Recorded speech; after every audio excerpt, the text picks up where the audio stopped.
Well, I got my iMac 27-inch i7 today, 2.93, 8 gigs of RAM. Well, actually, it's just got 4 gigs in it. I haven't put the other 4 in it yet. I do have it. I've just been, God, it's been, you know how it is when you get a new computer, right?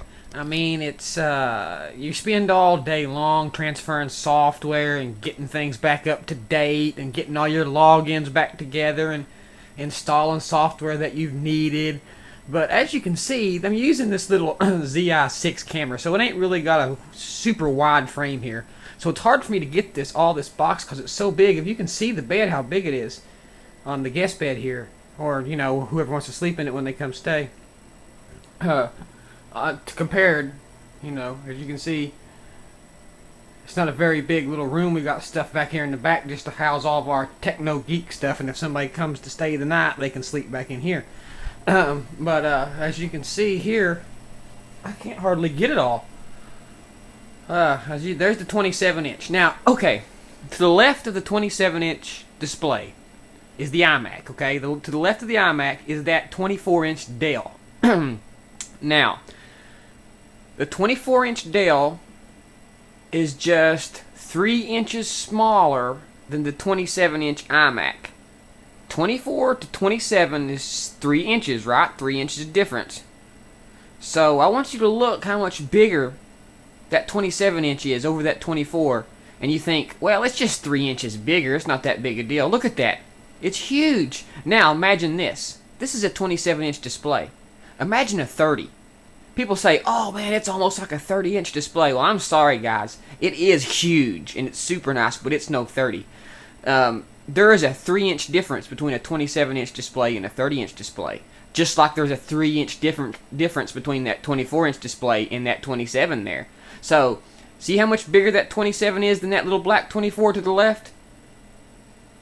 Well, a 30-inch cinema display would be that much bigger than that 27-inch.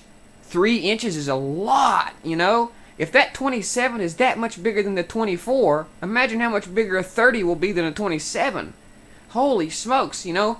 30 inches is just ungodly huge. I was playing with one in the store the other day, and as big as this 27 is, you can see how much bigger it is than that 24, and it's just 3 inches difference.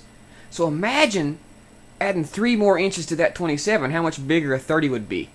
Gosh, it's unbelievable. No wonder they're so much more expensive. I mean, you know. Whew. But anyway, there's the iMac. Of course, there's the Mac Pro down there in the floor. That's a little bit dark here. Let's open it up. There's the 14 gigs of RAM in there. You can't see anything. The ATI. There's the 4 hard drives, bays up top. They're all full. So there is my setup. Now, most of the time, the Mac Pro will probably be staying off because it down there under the desk, it usually just used as a render box now.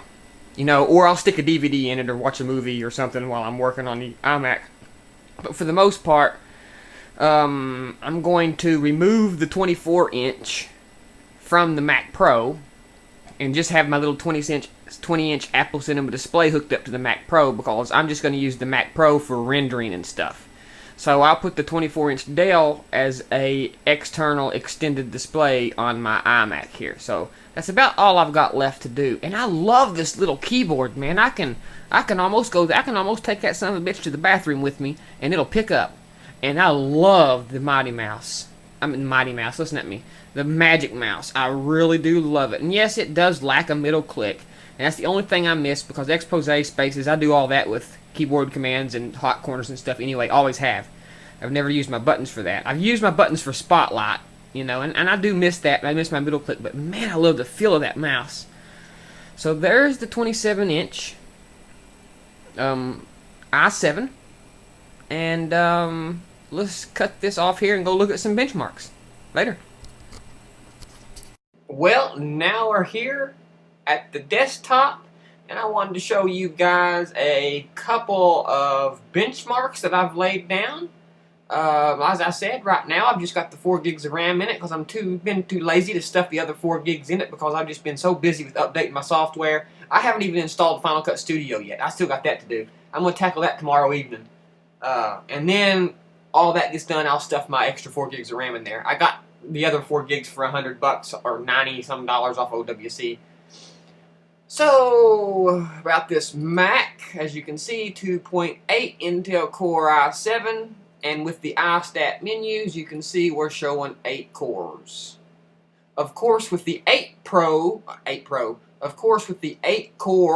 Nehalem Mac Pro, you'll see 16 of these across the top. 16 cores. Whereas this i7 quad core with hyper-threading is 8 cores. Can you imagine 16 stinking cores across the top there? Wow, that would just be, wow. That's okay. About February, I'm going to get me one of them 8-core Nahelems. But until then, this will do. So, as you can see, I've tested the little memory card slot out, the SD card slot. There's the emblem for that. Oh, let's see here. Okay, let's go ahead and let's run Geekbench. Want to? Let's run Geekbench with screen capture going. This 32-bit app, it's not the 64-bit version, so it's only going to bench 32 bits because I've got the free version, so you can expect a little bit of gains if we had the 64-bit version. I wouldn't say a whole lot. I mean, when it comes to stuff like this, I don't think 64-bit's going to make a huge difference, maybe a little. But neither is the RAM, so as you can see here, blah, blah, blah, blah, 2.8, memory 4 gigs, 10.6.2. Let's run the big benchmarks. And there we go. And as you can see up there at the top, it's kicking out them cores pretty, distributed pretty evenly amongst all 8 cores,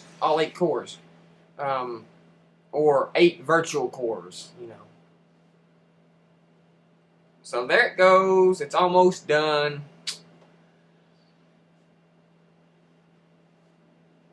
And that's it. It looks like we got 7,803. So it does make a difference running screen capture because I'd done it when I first got my iMac and I wasn't running screen capture. And my time machine, as you can see, my time machine is backing up right now. So when I first ran it, without screen capture and without time machine running in the background, I got 8,600 maybe. Let's see here. But what I'm wanting to show you guys is, I wish I would have kept that so I could have proved to you that I got 8,400 is what it was. Now, let's go to the PC performance chart. Okay, Primate Labs blog, Geekbench results, Intel for the PC benchmark. Welcome to Primate Labs PC benchmarks chart, a carefully crafted compilation of PC processor performance that's generated from user-submitted Geekbench results. The top result, Intel Core i7-920, 16 cores, 7,500. What? My iMac beat the top scoring 16 core i7-920 PC? Are you kidding me? And this is the lowest score I've ever scored. The highest I scored was 8,400, which is 1,000 points faster than the top result on Geekbench. Now we're going to hear all these excuses. Oh, Geekbench is just optimized for OS X. Geekbench, blah, blah, blah, blah, blah, blah, blah. That's what I say. So let's kill Geekbench. And if you want me to, I can run Geekbench without Time Machine going and without running screen capture and show you that it's like 8,000 and something if you don't believe me. And now for the Cinebench results. Here we go. As you can see, OpenGL 7,266. Rendering multiple CPUs 15,326. Single CPU 4,173, multiprocessor speed up 3.67 with an Intel Core i7-293, 32-bit 10.62. 10.6.2. So there you go, my brothers. PC users, eat your heart out. Mac lovers, enjoy it because it's fucking great. OS 10.